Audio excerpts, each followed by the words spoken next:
Hello friends, आज हम बात करेंगे इंपॉर्टेंट यूजफुल टॉपिक के बारे में।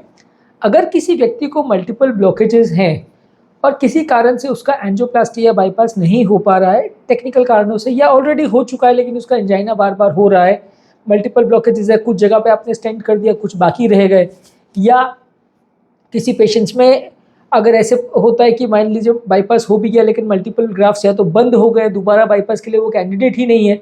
अब ऐसे पेशेंट में हार्ट के दर्द को कैसे मैनेज करें? बार बार पेशेंट को दर्द तो हो रहा है, ट्रीटमेंट पॉसिबल नहीं है, एंजियोप्लास्टी पॉसिबल नहीं है, बाईपास पॉसिबल नहीं है, अब करें क्या?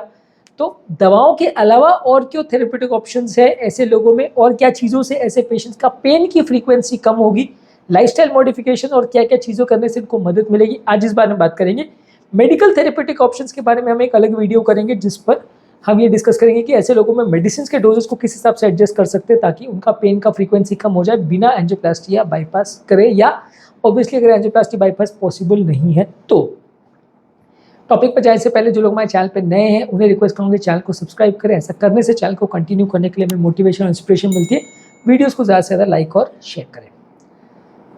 देखिए, अगर आपका पेन बार बार हो रहा है, बार बार आपको दर्द हो रहा है, तो आपको दर्द कम करने के लिए सबसे इम्पॉर्टेंट चीज़ तो मेडिसिन है। अगर आपको कोई भी मेडिसिन चल रही है तो बहुत ज़्यादा इम्पॉर्टेंट है कि मेडिसिन के साथ रेगुलर रहिए, मेडिसिन को कम ज़्यादा मत करिए, मेडिसिन के साथ एक्सपेरिमेंट्स मत करिए। मेडिसिन का डोजेस कैसे एडजस्टमेंट करना है और कौन कौन से मेडिसिन यूजफुल है वो अलग वीडियो में डिस्कस करेंगे, लेकिन मेडिसिन लेना बहुत ज़्यादा ज़रूरी है। बाकी कोई भी चीज़ को आप फॉलो करो, लेकिन अगर आप मेडिसिन ही नहीं लोगे तो आपका पेन का फ्रीक्वेंसी कम नहीं होगा। एंटी एंजाइनल बहुत सारी मेडिसिन आती हैं, वो सारी मेडिसिन अगर आप रेगुलर बेस पे लेते हो तो काफ़ी चांस है कि आपका पेन का फ्रीक्वेंसी कम हो जाएगा और आपको बिना एंजियोप्लास्टी किए, बिना बाईपास किए भी आप काम एटलीस्ट चला सकते हो। ऑब्वियसली उसे पूरी तरह से राहत मिल जाएगा ऐसा ज़रूरी नहीं है, लेकिन काफ़ी हद तक राहत आपको मिल सकता है। 80-90% तक का अलग अलग पेशेंट्स पर फ़ायदा मिल सकता है, किसी में कम, किसी में ज़्यादा, केस टू केस वेरी करेगा, कितने ब्लॉकेजेस है, कैसा पेशेंट का सिनेरियो है, कितना वायबिलिटी है, बहुत सारी चीज़ों पर डिपेंड करेगा।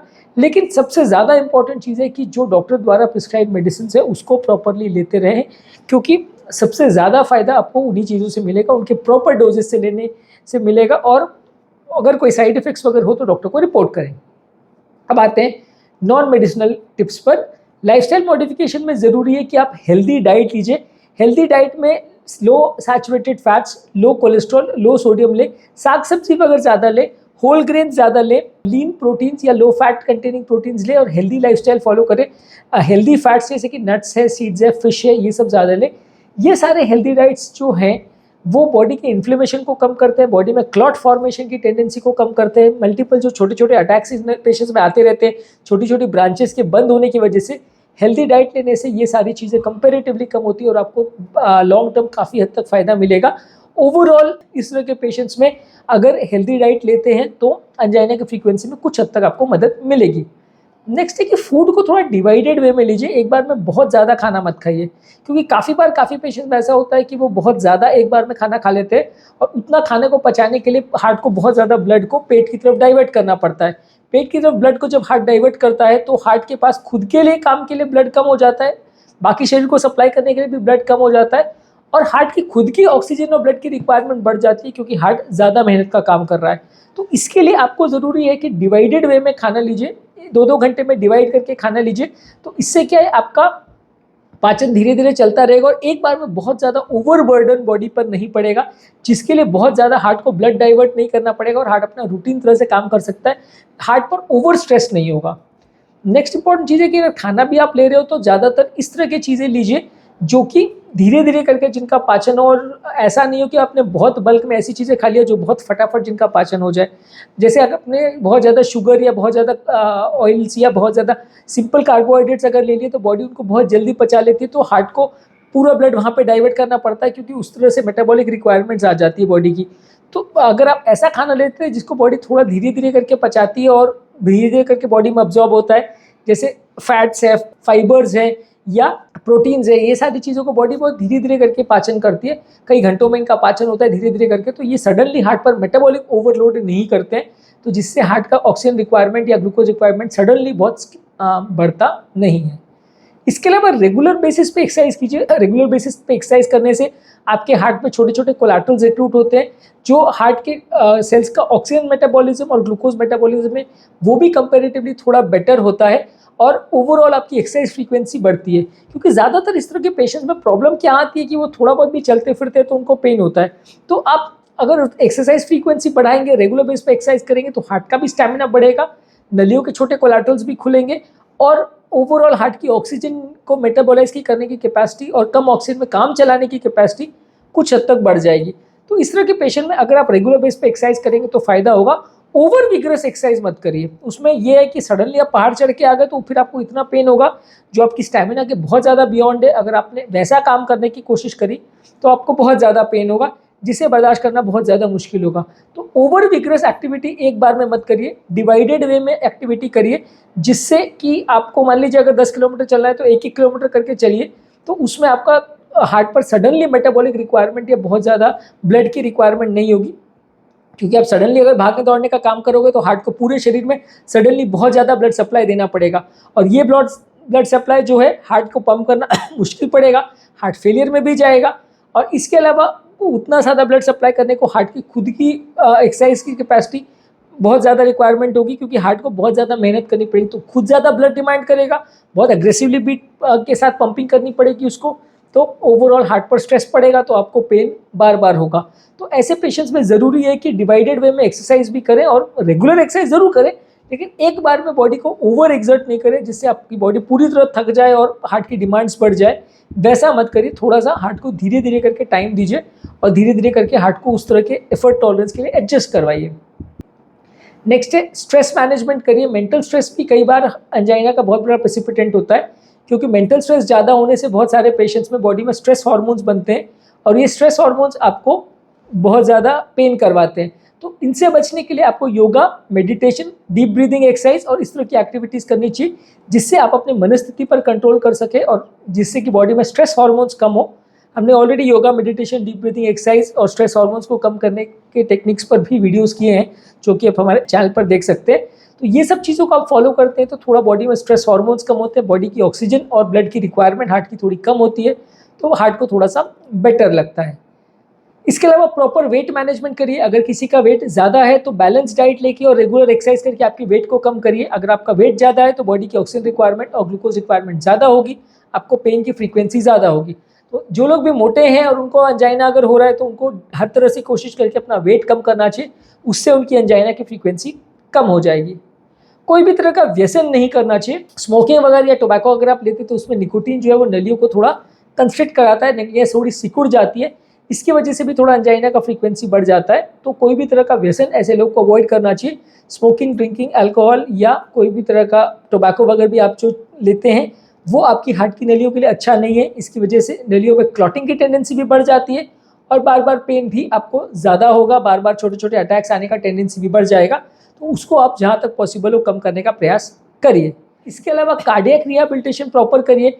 ऐसे लोग को आप प्रॉपरली एजुकेट करिए, प्रॉपर एक्सरसाइज ट्रेनिंग कीजिए, सुपरवाइज हेल्दी लिविंग के लिए उनको एनकरेज कीजिए, जिसमें physical support, physiological support, psychological support सब कुछ इन्वॉल्व होना चाहिए।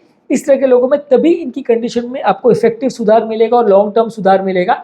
अगर आप प्रॉपर कार्डियक रिहैबिलिटेशन प्रोग्राम के साथ जुड़ते हैं तो उससे आपका लाइफ स्टाइल भी इंप्रूव होता है, आपकी एफर्ट टॉलरेंस भी इंप्रूव होती है और आपका ओवरऑल कार्डियक का फंक्शन और हार्ट का ओवरऑल इजेक्शन फ्रैक्शन भी सब कुछ इंप्रूव मिलेगा, अगर आप अच्छी तरह से अपना एक्सरसाइज प्रोग्राम को फॉलो करते हैं और प्रॉपर कार्डियक रिहैबिलिटेशन की टीम के साथ जुड़ते हैं। डॉक्टर्स के साथ प्रॉपर फॉलोअप के अपॉइंटमेंट्स को रखिए। इसमें ज़रूरी है कि आप रेगुलर बेस पर डॉक्टर्स के टच में रहें, क्योंकि बहुत सारी छोटी मोटी चीज़ें हैं जिसे मैनेज करना लोगों के लिए अपने लेवल पे थोड़ा मुश्किल होता है।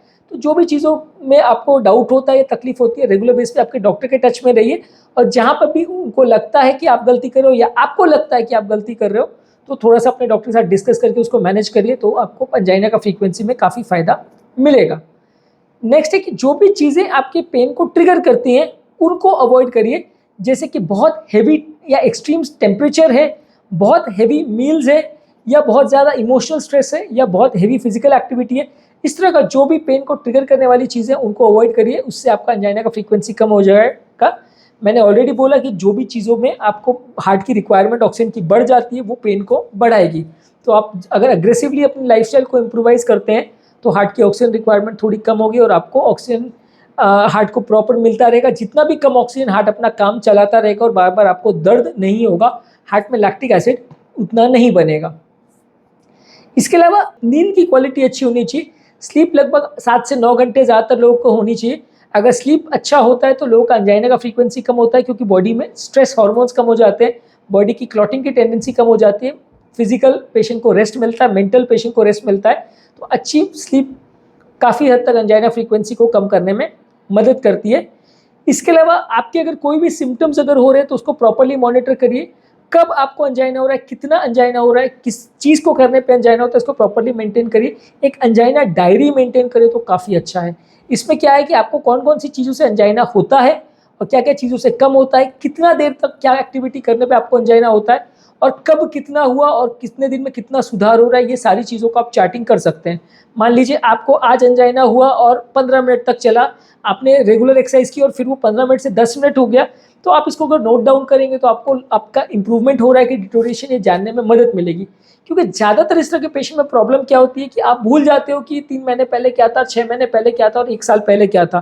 डॉक्टर्स को भी याद नहीं रहता कि 6 महीने पहले आपका फ्रीक्वेंसी कितना था और पेन कितना होता था, कितना चलने पे होता था।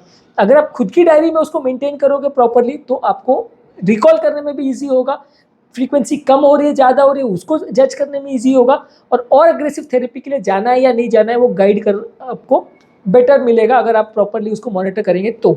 इसके अलावा जब कभी भी आपको सिम्टम हो उसको प्रॉपर्ली आप डिस्कस करिए, आपके डॉक्टर के साथ भी डिस्कस करिए।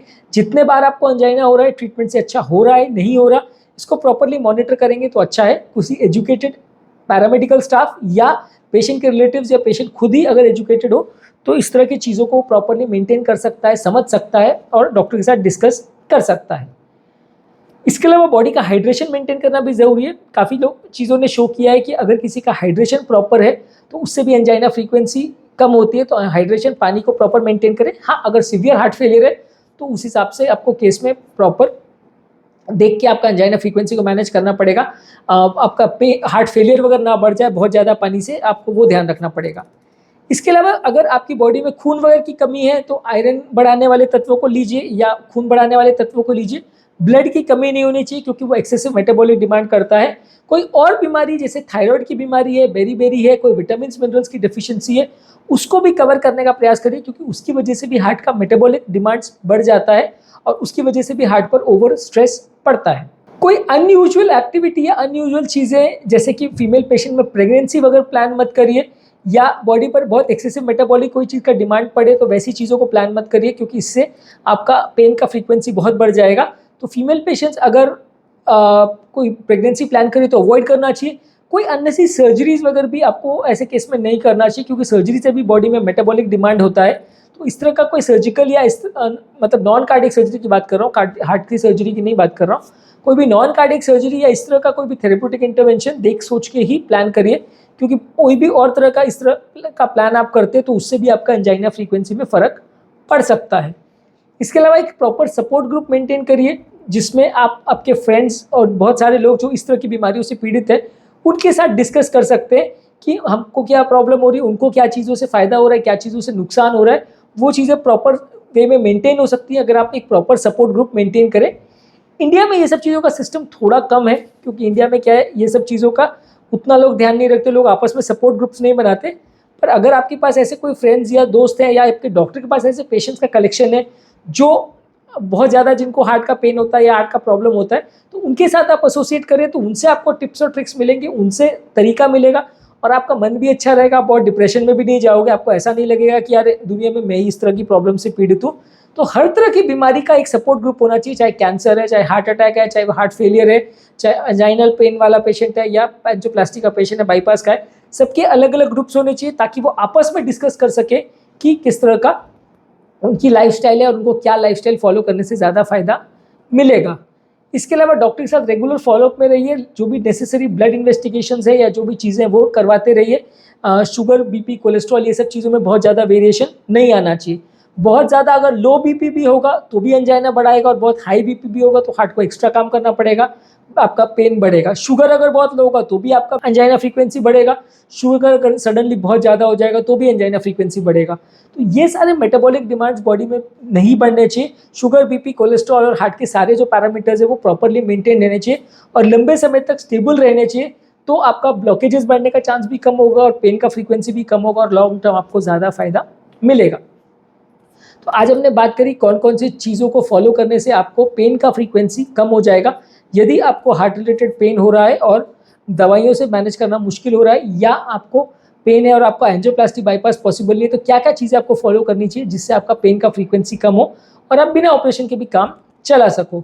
जो लोग हमारे चैनल पे नए हैं उन्हें रिक्वेस्ट करूँगी चैनल को सब्सक्राइब करें। ऐसा करने से चैनल को कंटिन्यू करने के लिए हमें मोटिवेशन और इंस्पिरेशन मिलती है। वीडियोज़ को ज़्यादा से ज़्यादा लाइक और शेयर करें।